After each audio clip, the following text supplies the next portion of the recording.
Educación al Día, espacio alternativo y pluralista del equipo sindical de educadores demócratas de Antioquia.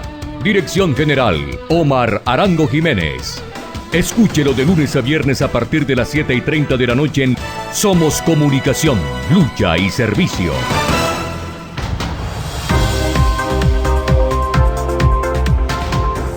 Hola, ¿qué tal, amables oyentes de Educación al Día? Muy buenas noches. Les recordamos que este es el espacio radial del equipo sindical de educadores demócratas del departamento de Antioquia.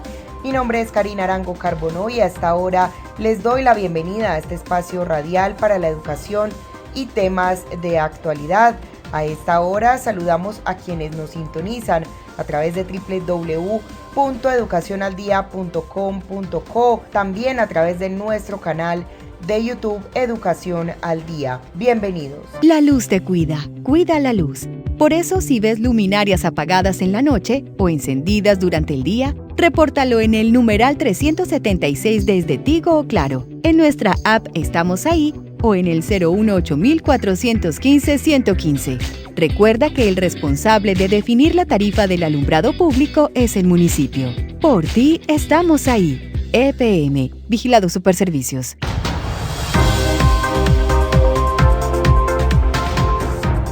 Este es su programa Educación al Día, que se emite toda la noche 7:30 con repetición a las 12 del mediodía siguiente por su emisora virtual www.educacionaldia.com.co. Importante la entrevista concedida por primera vez después de ser electo el presidente Gustavo Petro a Daniel Coronel y la revista Cambio. Escuchemos. Sí, pero la tarea que va a tener ese ministro o ministra de Defensa va a ser interpretar su visión que tiene sobre esa fuerza y a la vez conectar las inquietudes que hay en las fuerzas frente al futuro. Sí, yo quiero escuchar mucho la fuerza en general, no un tal general, otro tal general, sino que además hay fricciones internas que han aparecido públicamente. No, yo quiero ver, digamos, qué quisiera la fuerza de su propia fuerza, cómo ejercerla. Quisiera oír, no he tenido la oportunidad por obvias razones, porque es un político en campaña, pero ahora como jefe de Estado me gustaría ir a los cuarteles, a las estaciones. Yo una vez entré por accidente a una estación y no me gustó lo que vi. ¿Cuándo fue? Bueno, fue en Chía, en la estación. Estos muchachos que llevan de bachillerato, que ponen... Sí, los auxiliares bachilleros. Auxiliares que llevan.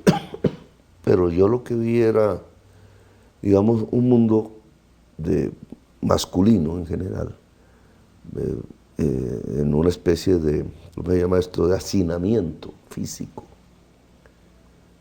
que lleva a la degradación humana. Eso fue lo que vi. Yo tuve esa visión, no fue muy accidental además, pero desde ahí me nació la tesis de que un cuartel, una estación debe ser un centro de estudio. Y tiene que ser un centro de bienestar, no de castigo. Sí. Otro de los puntos esenciales, presidente, para los que usted va a necesitar una confianza sólida en la fuerza, es justamente para hacer la paz, para llegar a eso que se ha llamado la paz total, que incluye al ELN, a las disidencias de las FARC, al Clan del Golfo y grupos irregulares. ¿Cuál va a ser su estrategia para incluir a las fuerzas en ese proceso y para lograrlo? Hoy hay una expectativa en las bandas, generada por la misma campaña, incluso por la prensa, en medio de la campaña, pero hay una expectativa seria, que existe en todas, y es que sí están deliberando alrededor de la posibilidad del desmantelamiento. Obviamente no saben cómo, ni qué, ni nada, porque poco se ha hablado de este tema. Pero es una posibilidad, y yo le pedí a la Iglesia Católica, lo pedí en campaña, pues no era una oferta oficial, sino probable. Ahora ya se puede volver oficial, que a la Iglesia Católica que establezca los canales para un proceso de paz integral en Colombia. Integral significa que no es simplemente con lo que aún hoy se considera insurgencia, sino abierto a todo lo que signifique uso de armas ilegales. Eso lo vamos a oficializar, pero ya lo había propuesto al Papa, en mi visita al Papa, muy en principios de la campaña, que él accedió a entrevistarse conmigo, digamos, y a la Nunciatura, que es la embajada del Papa aquí, y a las personas que dirigen la Iglesia Católica aquí, que tuvimos varias reuniones privadas, no fueron públicas nunca. Supongo que ellos la tuvieron con los demás candidatos, pero ahora sí me parece, y es mi criterio, es lo que me gustaría, creo que la Iglesia Católica hoy debe jugar un papel fundamental en la construcción de la paz de Colombia. Presidente, una persona que históricamente ha jugado un papel importante en diálogos de paz y en facilitar digamos, estos procesos de encuentros entre insurgencia y Estado, es la senadora electa Piedad Córdoba. Usted durante la campaña la apartó de la campaña por los desarrollos, digamos, judiciales alrededor de ella. Ya en el gobierno, ya elegido presidente, ¿cómo ve el papel de la senadora Piedad Córdoba? Complejo.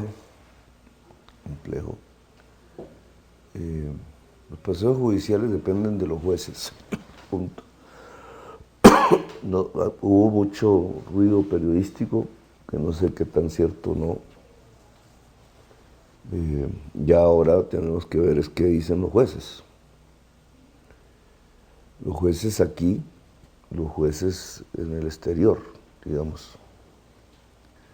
Yo voy a ponerle atención a eso. El pacto histórico debe tener un proceso.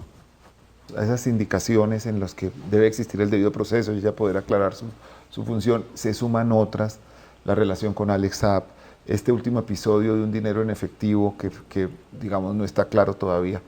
En ese contexto, usted, como líder natural del pacto histórico, ¿recomendaría que la senadora Piedad Córdoba asumiera su escaño en el Senado o preferiría que no? Hay un relacionamiento a partir de los hechos últimos, ya no del pasado, que tiene que ver con la familia Piedad y la DEA. Sí, con su... Ay, para no sé de qué tipo, eso no lo conozco yo. Pero está el tema del hermano, incluso el intento de entramparme, el que me escapé.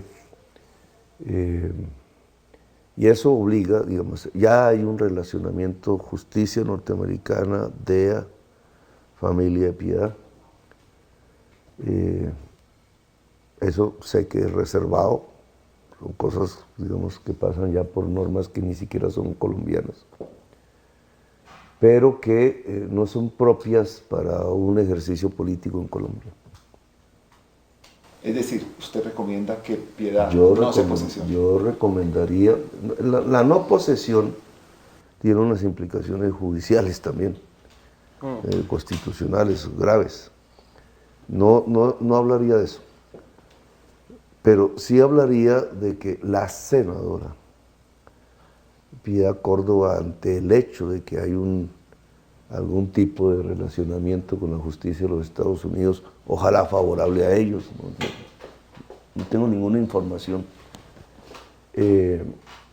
debería sí tener un compás, porque su accionar político como senadora queda influenciado de alguna manera, presionado, como quieras llamarlo, por un hecho objetivo, y es que hay un relacionamiento con la justicia extranjera que no puedo calificar. Entonces, eso ameritaría que uno diera un paso al costado, aún siendo senador. La luz te cuida, cuida la luz. Por eso, si ves luminarias apagadas en la noche o encendidas durante el día, repórtalo en el numeral 376 desde Tigo o Claro. En nuestra app Estamos Ahí o en el 018-415-115. Recuerda que el responsable de definir la tarifa del alumbrado público es el municipio. Por ti, estamos ahí. EPM, Vigilado Superservicios.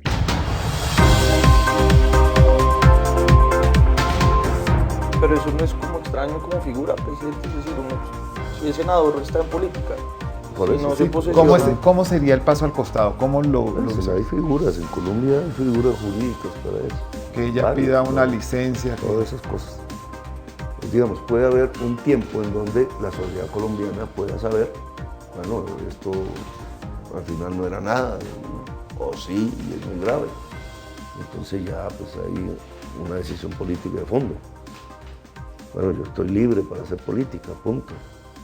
Yo tengo la libertad de hacerla, ya, punto, ya se acabó. Vienen ya las discusiones propias de la política, pero mientras esté esa espada ahí que uno oculta, no es pública, no es visible, no la conocemos, de sujeción de una senadora de la República a unas X decisiones o procedimientos de una justicia extranjera. Digamos, eso no permite libertad política. Así de simple. Sí. Estamos hablando aquí de Piedad Córdoba, digamos que es una persona que de alguna manera toca los Estados Unidos y Venezuela.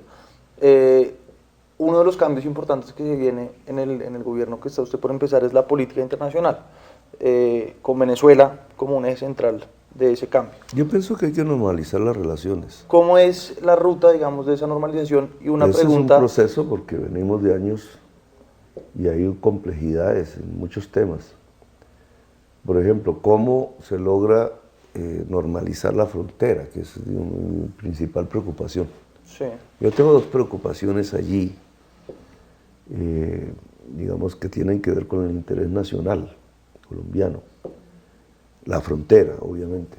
Digamos, en teoría uno sabe que si hay libre paso, no es un paso, que es lo que hay, es un paso, sino que hay una normalización y hay un Estado al otro lado y hay un Estado a este lado. Se profundizan relaciones económicas ya que existen de siglos y hay una reactivación allí que hay que conducir a que sea una reactivación económica legal, porque allí hay una ilegalidad muy fuerte. Entonces, ahí eso es una complejidad. La propuesta que he hecho es una política común de industrialización de la frontera. Hay unas posibilidades reales. Cúcuta no es un pueblo andino, alejado del mar, como Bogotá. Cúcuta es un pueblo costero, está a 1 hora del mar, solo que el mar está al otro lado. Entonces, ¿cómo es que no aprovechamos eso para industrializar el territorio? O sea, por nuestras dificultades políticas entre naciones, no se ha aprovechado una ventaja territorial enorme que hay ahí, que nuestros abuelos sí vieron, hicieron el ferrocarril entre Cúcuta y un lugar allá cerca de Maracaibo. Eso, digamos, Cúcuta puede ser una gran ciudad industrial. Y el otro lado también, porque eso no es de un solo, el Táchira también. Entonces, digamos, ahí eso es una complejidad, porque eso no se hace de la noche a la mañana. Hay que tener una política arancelaria y la tasa de cambio como es. Eso fue un problema antes de que cerraran fronteras, que era el cambio de divisas, sí, con todas las complejidades que eso provoca también, de todo tipo. Pero, digamos, en teoría, podríamos tener una frontera industrializada aprovechando el mar, en beneficio de los dos pueblos. Otro problema inmediato es monómeros. Sí. Porque ni más ni menos, Monómeros, que es una empresa desconocida para muchos colombianos, ubicada en Barranquilla y que es colombo-venezolana, con mayoría venezolana, es la que producía los fertilizantes. Y hoy el problema fundamental de la agricultura y el hambre son los fertilizantes. Entonces tenemos ahí un tema que podemos solucionar, digamos, bien, pero cómo está técnicamente la empresa, qué le ha pasado, la asfixia financiera que ha sufrido. Está paralizada, los fertilizantes los estamos importando a 3 veces el valor y eso produce todo el hambre. Uno de los hechos que mayor zozobra, digamos, genera en el empresariado y en la economía... Me voy a mandar a otra discusión. Es el tema de la no renovación o la no apertura, digamos, de nuevos contratos de exploración. Muchos economistas dicen eso tiene un efecto en el corto plazo, ¿no? Pero las soluciones que se plantean tienen unos beneficios que pueden verse reflejados en el mediano y en el largo plazo. ¿Cómo hacer para poder llevar adelante sus programas sociales con esa matriz de esa suspensión inicial? Pero eso es una transición, digamos, es gradual. Sí. La palabra transición implica gradualidad. Se quiso mostrar que eso era para el 8 de agosto, ¿no? Eso. Y tuve votaciones en contra derivadas de esa creencia. No, eso es una transición. Entonces, si dejamos de... No es que tampoco la frase es dejamos de explorar, porque hay como 180 contratos de exploración. Sí, no se adjudican nuevos contratos. Que nadie sabe si fructificarán, si no. Pero hay 180, digamos. Sí. Hay años de exploración en Colombia por delante. Lo que yo he dicho es que no van a haber nuevos contratos de exploración. ¿Qué incidencia tiene eso en el corto plazo? Que hay que hacer un manejo de las reservas petroleras probadas, que tenemos, hay fechas diferentes. Las fechas dependen de la cantidad de petróleo que exportemos. Y si exportamos mucho petróleo, las reservas no aguantan. Si exportamos menos petróleo, las reservas se prolongan en el tiempo y eso mide el tiempo de la transición. Es como la palanca de control. Ahora, económicamente, digamos, uno podría plantear en teoría es que el mundo debería pagar el que dejemos el petróleo guardado y no lo saquemos. En Venezuela, en Colombia, nuestro carbón, deberían pagar porque no saquemos nuestro carbón, que es la compensación, se llama el fondo de compensación. Ese sería el deber ser, porque eso es lo que salvaría a la humanidad. Eso es una plata, y esa plata tendría que salir del mundo que emite el CO2, que no es Colombia, ni es Venezuela, es Estados Unidos, es China, es Europa y Japón. Entonces, eso no lo han hecho. Los europeos están en una guerra por no haber hecho la transición energética rápida. Sí, hay un tema estructural y digamos de largo plazo que desde luego muestra que usted está alineado con una preocupación universal. Pero también hay unos temas coyunturales. Sí. Por ejemplo, ayer mismo Alemania decía que necesitaba más gas. Necesita gas para sostener. Necesita más carbón. Y necesita más carbón incluso. Pero el tema de explorar gas, del carbón y todo, en esta coyuntura derivada de lo que está pasando en la guerra de Ucrania y todo, pues es también una oportunidad económica para Colombia. ¿Cómo combinar esa visión del largo plazo con la necesidad de generar recursos y de aprovechar las oportunidades económicas que están sobre la mesa, que además son oportunidades para el mundo? Si se mantiene un ritmo normal en las economías del primer mundo, probablemente también las economías de Latinoamérica se afecten menos. Todos los activos petroleros del mundo están cayendo. Habría que mirar hoy, pero llevan 4 días de caída consecutiva. Me estaban echando la culpa en Colombia de eso, pero yo no soy el culpable. Eso está ocurriendo porque lo que se anuncia es una depresión, es decir, un descenso de la demanda de petróleo y gas y todo. Y entonces el mercado desvaloriza los activos petroleros. Yo creo que ese va a ser el mundo en décadas así. Incluso no en muchas décadas, en 2 décadas. Será así, una desvalorización de los activos petroleros. Problema para Venezuela, indudable, brutal. Uno de ellos, bueno, aconsejaría que hagan la transición.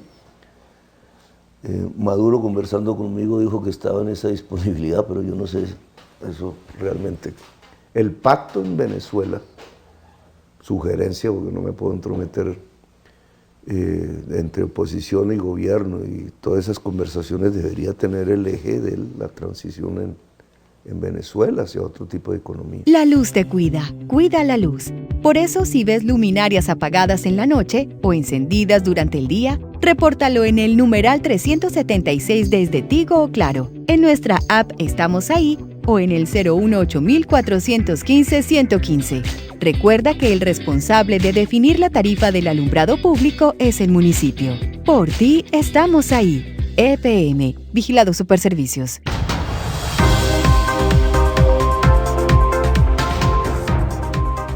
Ahorita hablábamos una cosa cuando mencionamos las reformas en el marco de lo posible, que esas reformas para poderlas llevar a cabo tienden a moderarse. ¿Usted cree que en este tema del manejo de la transición de candidato a presidente, usted esté abierto a reconsiderar el ritmo o la velocidad de esa transición? Yo pienso que el mundo nos va a acelerar los ritmos. Es que eso no es un problema mío. Es más, yo no sabía este problema sino primero por mis estudios en Bélgica, poco académicos, pero ahí nunca mencionaron el tema crisis climática y yo estaba estudiando desarrollo y medio ambiente y en una universidad europea importante y ni siquiera se mencionó el tema. Estoy hablando del año 94, 95. O sea, ese no era. Ahora es que, digamos, la humanidad va volviéndose consciente del problema. Entonces, digamos, para Colombia es una oportunidad. Vamos a ver qué pasa. Las fuerzas que tratan de detenerme en este tema se han tomado Ecopetrol, ¿cierto? Un zarpazo a la Junta Directiva, tratando de prorrogar los miembros que ha nombrado este gobierno en la Junta. Le están dando un zarpazo a ISA, la generadora eléctrica, cambiando estatutos para mantener los funcionarios del actual gobierno durante mi gobierno, es decir, para impedirme la toma de decisiones, que eso sí es fatal. Eso es fatal porque es llevar a Ecopetrol a la política del avestruz, si ellos consolidan el hecho de gobernar el motor del sector energético, aún siendo yo el presidente, a través de un zarpazo jurídico. Pero bueno, lo que pasa es que Duque le dio un zarpazo jurídico ya al comienzo, todo cambiando mediante una asamblea unos estatutos que ya existían. Usted tiene la mayoría, puede citar a otra asamblea y volver a cambiar los estatutos para recuperar el control de la Junta. Yo tengo los trabajadores. Pero también tiene la propiedad. O sea, el Estado colombiano, el gobierno, el Ministerio de Minas, es mayoritario. Bueno, ahí vamos hacia un tema de acuerdo.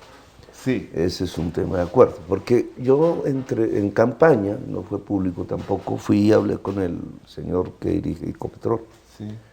Y él me mostró, y puso todo su staff ahí, muchas mujeres, y me mostró su plan. Sí. El plan de Ecopetrol actual, digamos, de transición, porque ahí hay un plan, digamos, hay que reconocer. Que ellos ven también la situación. Exactamente, lo mismo que yo veo. Hay que reconocer que Duque, yo creo que en el camino, porque pues va a los foros, le llega la información, es el presidente de Colombia, entonces ¿cómo no se va a dar cuenta? Claro que se dio cuenta. Fue a las COPs recibe toda la información. Y entonces Duque empezó a construir, no a construir un plan, a hacer un plan. Y metió ya Ecopetrol en construcción de granjas solares. Incluso el informe que me dio ayer es que ya tenían 1 giga. Yo había propuesto 3,6 gigas de energía solar para reemplazar las termos y tener una matriz 100% limpia de energía, de generación de energía, que es una parte apenas del tema. 3.6, él me informa que ya puso 1 y que me va a dejar a inaugurar otro esfuerzo importante, es decir, que parte de la tarea la hizo él. Y yo ya venía captando, porque le he puesto atención a sus inauguraciones digamos, él se metió en el tema. Sí. Y por el camino correcto, que es la energía solar y eólica, que es nuestra gran potencialidad. Yo quiero explorar el hidrógeno verde pero eso sí es explorar. Sí. Porque básicamente si nosotros producimos energía solar en La Guajira y el Cesar es donde más, que también gracias a la suerte, es lo que nos permite amortiguar el fin que hará el mundo de la minería de cielo abierto del carbón, que está allá. Entonces socialmente se puede compensar. Si uno transmite esa energía por ISA hacia Barranquilla, tienes el agua del río Magdalena, que es la mayor cantidad de agua dulce, y de ahí es donde sale el hidrógeno verde. Sí. Con electricidad limpia, divides la molécula del agua y te sale el hidrógeno. Y eso se embarca, tienes el puerto ahí. Digamos, hay una posibilidad enorme de uno de los grandes puertos de exportación de hidrógeno verde del mundo. Sí. No el único, obviamente. Y verde. No, los europeos no pueden hacer hidrógeno verde porque pueden tener agua, pero no tienen las fuentes de energía limpia que no sea la nuclear, y decirle limpia la nuclear, que es para donde va Europa, sí, es dificilísimo. Pero bueno, digamos, Ecopetrol entonces tiene un plan. ¿Qué es lo que yo haría con ese plan? Acelerarlo. Sí. O sea, meter a Ecopetrol. Y esto es importante porque si nosotros asociamos a Ecopetrol, incluso con EPM, con EEB, digamos, nuestro poder financiero público en el mundo de la energía, lo asociamos en México, pero no para meterlo a ver cómo saca petróleo en el Golfo de México, sino para estar en el desierto allá en el norte de México, produciendo energía solar en grandes cantidades para Estados Unidos y para México, y lo metemos en el norte de Chile, y mire qué coincidencia, políticamente tenemos una enorme amistad con el gobierno mexicano y con el gobierno chileno, sí, que es donde están los grandes espacios posibles de producción de energía solar de América Latina, en el norte de Chile, más los nuestros, que incluye la altillanura. Pues Ecopetrol puede ser uno de los grandes generadores de energía solar del mundo. Sí, en el tema, digamos, económico, presidente, aparte... Y entonces fíjate que, digamos, el golpe sobre Ecopetrol puede ser al contrario. Sí, bueno. Porque montas Ecopetrol no sobre el petróleo que sabes que se va... Sobre la energía... Sino lo montas sobre la energía solar. Sí. Que sabes que va a durar más que la humanidad. Sí. Entonces, digamos, las posibilidades son enormes. Ahora, divisas es otro punto conflictivo, porque las divisas, pues, ¿de dónde vienen las divisas de Colombia? Del petróleo y del carbón, las legales. Sí. Y eso no se cambian de la noche a la mañana. ¿Cómo puedes cambiar rápidamente divisas petroleras por otras divisas diferentes? ¿Rápidamente es cuánto? Rápidamente es en mi gobierno. O sea, puede ser 3, 4 años. Sí. No es algo que vaya No es el otro día, el 8 de agosto. Eso sí. Nosotros seguiremos exportando petróleo. Sí. Es más, en mi gobierno se exportará más carbón, paradójicamente. ¿Por qué? Porque por la guerra de Ucrania, los alemanes van a demandar y los europeos van a demandar más carbón. Pero eso es claro, para mi gobierno es interesante, ¿cierto? Pero eso es así, es una gota, en 10 años eso no va a ser así. Claro, en el contexto... Entonces, en estos 4 años yo tengo que preparar el país para lo que sé que va a venir, y es que esas minas las van a cerrar, no Petro, no el próximo gobierno después de Petro, el mundo. El mundo apenas prendan las plantas nucleares, que nos meten otro lío, pero digamos es lo que va a hacer Europa, puedan prender sus plantas nucleares, carbón se acaba. Y entonces nos preparamos. ¿Qué puede reemplazar? Lo que yo he propuesto es turismo, lo cual significa que el presupuesto actual que está haciendo el gobierno de Duque ya debe contemplar, y ese es tema del Empalme, sí, ya debe, y del nuevo Congreso, ya debe contemplar partidas fundamentales para reactivar la producción de alimentos en Colombia, y para lograr que se dispare el turismo en Colombia. Sí. El turismo en Colombia, pero ese turismo no se va a disparar. Porque cada turista son $1.000, entonces pon cada turista cambiando barriles de petróleo.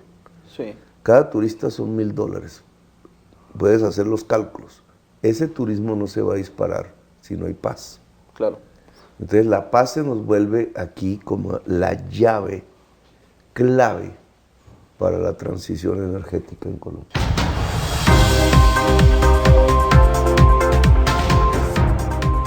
Amables oyentes, hemos llegado al final de nuestro programa Educación al Día. Les recordamos que este es el espacio radial del equipo sindical de educadores demócratas del departamento de Antioquia. Les recuerdo que soy Karina Arango Carbonó y agradecemos a todos por su sintonía. Les recordamos que nos pueden escuchar de lunes a viernes a través de www.educacionaldia.com.co de 7:30 de la noche a 8:30. También pueden sintonizarnos a través de nuestro canal de YouTube. Feliz noche para todos. Educación al Día, espacio alternativo y pluralista del equipo sindical de educadores demócratas de Antioquia. Dirección General, Omar Arango Jiménez. Escúchelo de lunes a viernes a partir de las 7:30 de la noche en Somos Comunicación, Lucha y Servicio.